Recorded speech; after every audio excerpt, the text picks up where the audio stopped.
We're back with another episode of Muse by Mariah, the podcast. We're on the big 40, episode 40. And for episode 40, we are going to be discussing imposter syndrome, something that I personally have been experiencing a lot lately at my almost 25 years of age. And imposter syndrome can make you feel like a fraud and is when you feel anxious or not good enough despite all your accomplishments and success.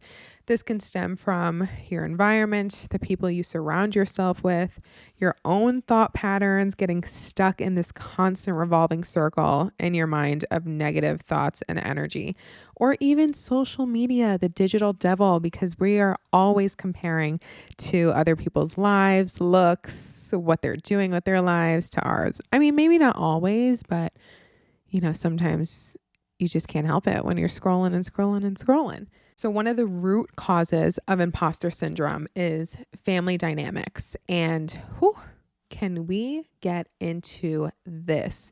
And I feel like it's with expectations and having our family members set unrealistic expectations, especially when we look at the climate and the housing dilemma that we're having in the United States.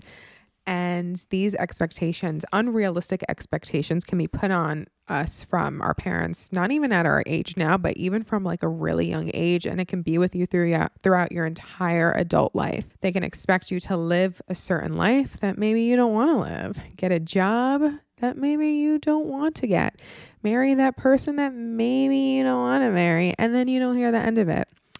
I am, like I just said, I'm almost 25 years old. I'll be 25 next month.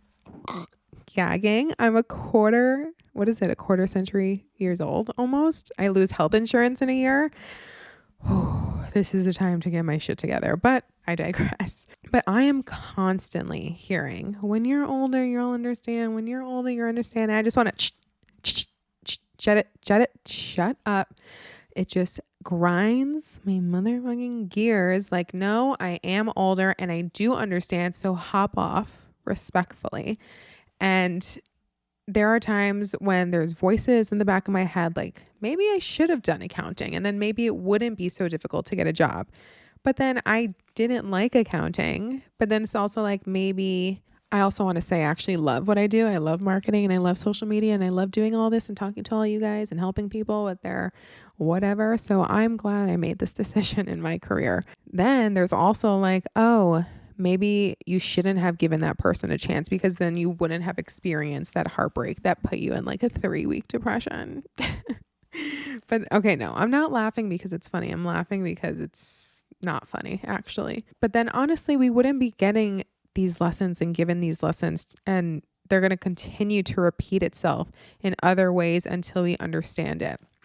So we are going to get into the 4 P's of imposter syndrome and what it kind of stems around. And the first one is people pleasing. People pleasing is a constant need for approval from the people around you, whether that's in your job and your work, whether that's within your family, your friend group. Sometimes we don't realize we might be in a little bit of a clique and we're trying to fit in with this clique. And this can really associate ourselves to this imposter syndrome. The second P is perfectionism. And honestly, it's my least favorite P because it is the one that I struggle with the most. Not to blame it on my, astrological chart, but I am an Aries sun, Virgo moon and rising. Perfectionism, OCD, doing everything and more is just part of my DNA. It's what was given to me at the time of my birth when the stars aligned in this way. It's so difficult to not do things so perfectly, to not live a perfect life. And to me, a perfect life is living by routine. Something that I struggle with is breaking out of that routine. And this can really affect me getting opportunities and me wanting to take risk for something different. So I am working towards that. That's the second P. The third P is paralysis. And paralysis in this sense for imposter syndrome means overcoming fears that can kind of hinder our professional or personal development.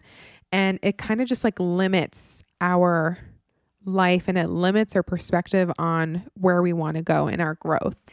And the last P is procrastination, something else that I struggle with. And this can just be whether it's delaying getting out of bed in the morning, it's delaying that idea that you want to bring into fruition, if it's delaying any ideas or projects or goals or dreams that you have in light of, fearing to fail, not measuring up to what you want it to be, not having the outcome that you desire it to be. So you don't want to take that risk. And this also leads to imposter syndrome, because there's been times too where I'm like, damn, maybe I should have implemented that idea that I had, because it was a good idea. I just didn't do it. Like, why didn't I do it? Because what if it didn't work and I put all this time and this money into it and it doesn't work? Well, then, hey, it doesn't work. What are you going to do? So after going through all those again, you're probably like, why do you have imposter syndrome? Why do I have imposter syndrome? And then because I'm 25 years old, still living at home, can't find a new job, want a new job. But yeah, and sometimes I forget, like, I'm doing this podcast episode and it's my own brand, my own business that I created from scratch at 21 years old. I am going to be 25. Muse will be turning 4. I did my own podcast. I didn't hire a single soul to help me. I did ask a few questions to a lot of people who have helped me along the way.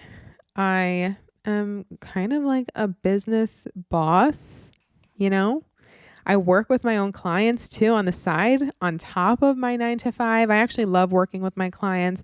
I just completed like my 110th order. Like, come on, that's sick.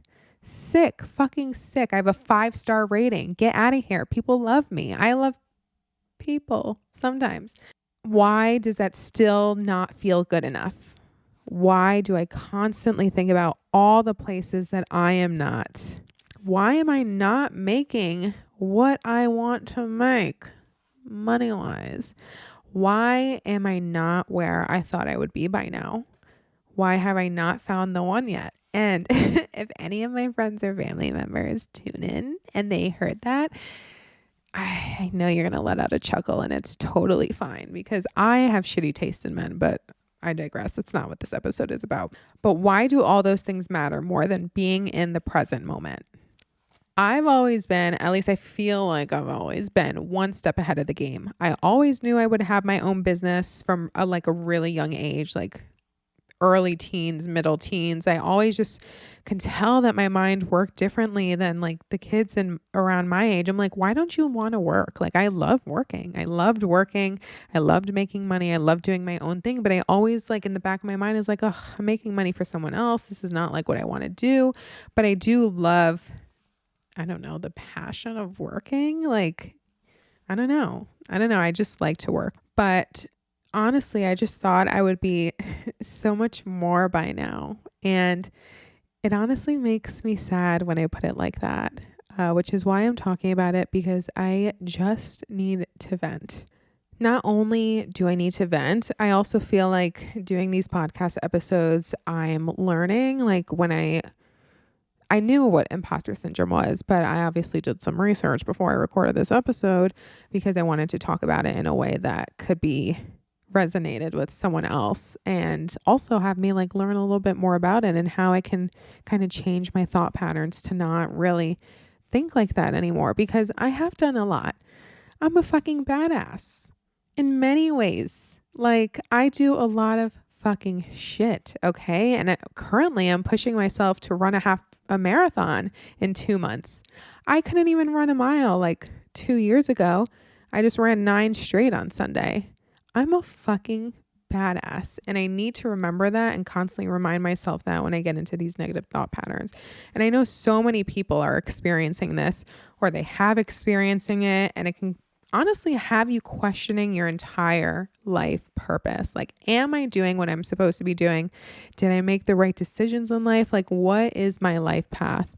And I think imposter syndrome is just one of those things that you kind of learn to cope with until you're confident enough in yourself and can fully appreciate the present moment, wherever you may be at that point in time. Something that I've been doing is positive self-talk. And as cliche and corny as that sounds, it honestly has really been helping. And I do a lot of journaling. I talk about that a lot on here, on my social media channels, wherever. I just like to write. Like that's my thing. It's always been my thing. I've always been like a low key writer. So I don't mind like journaling some affirmations, journaling an entry about like a day in the life of my dream life and, you know, kind of helping to manifest those things. I know there's some people who do mirror work. Mirror work doesn't personally work for me. I like to look at myself in the mirror, but I can't just like talk to myself and be like, you're beautiful, you're strong, you're so smart. But it does work for some people. So that is another way to kind of boost your confidence and, you know, kick fucking imposter syndrome right in the you know what. But it is of both of those, between journaling and mirror work, are a very healthy coping mechanism that not only boost your confidence, but can also help reduce stress and anxiety. And one of my mantras that I've been repeating in my mind at least 5 times a day, and it might not even seem like a mantra. It's not an affirmation because it's not an I am. I don't know. It's not an I am statement, but I keep telling myself that life is beautiful and I have time. Life is beautiful and I have time. Life is beautiful and I have time. Like, just sit with that. Sit with that saying. I don't know. To me, it's such a powerful fucking statement. It's what I've been saying for like the past 2 weeks, and it helps to calm me down and to make me realize that life is beautiful and I do have time and I'm fucking doing the damn thing. I'm doing a lot. I'm doing a fucking shit ton right now. Even if it's not what I want it to be, I'm still doing a lot and I'm doing my best, my absolute best. And it's a reminder to myself that there is no rush to get anywhere or to be anyone. And every day should be appreciated for what it is. And yeah, so let go of your need to be perfect. And coming from someone like me, this is not an easy task, like I talked about earlier. I allow myself to make mistakes and I try not to get on my ass about it. I also am trying to be a yes woman. That's my other thing. I know I spoke about earlier that one of the things that kind of has me rooted in the imposter syndrome is breaking out of my routine, because I am such a minute by minute routine planner for a day-to-day basis that it can actually drive me crazy. If I am not in bed by 8:01, I feel like my whole night routine is it's fucked. It's totally fucked. So I'm trying to be a yes woman in 2024 and saying yes to new things, going outside of my comfort zone and enjoying every day to the fullest, because this really does help escape the imposter syndrome. And I don't have to be in bed by 8:00. I'm not going to die. I just might suffer from some anxiety. And I feel like I'm avoiding doing some things because of this routine. And you know, I should live my life. I'm young. I'm a quarter of a century year old. I only have a year left of my insurance. No, I'm just kidding. Well, I'm not just kidding. That is true. But there are certain things because of my routine that I avoid because of fear. But like I said, I'm making it a point in 2024 to not do that. And as small as it may sound, actually last weekend, I drove to New York City for the first time by myself. And I kept telling myself when I got there, I was like, Mariah, you did so good. You did so great. Like you're not scared. You did that. You did the damn thing. And as small as that may sound, like it's really, really big for me because I love being in New York City. I absolutely love it. Love, love, love, love it. Been going there for years, went to college out there. And New York City is my home. Like that is literally my home. And I fucking got in the car and I drove. I did not take public transportation and I just spent the day in the city and I hung out. And it was honestly something really, really big for me. And when I drove back home, I also congratulated myself because it's a big task, a really, really big task. So it's so important to remember that we are all on our own path and our own journey, and no achievement is too small. And I'm going to end this episode with a little quote because I am a quote girly and I just love a good quote. So here it is. I know you are afraid that life will not go how you plan for it to be, that the dreams you have may not be reached, that you may not move beyond the soil you have always found comfort in.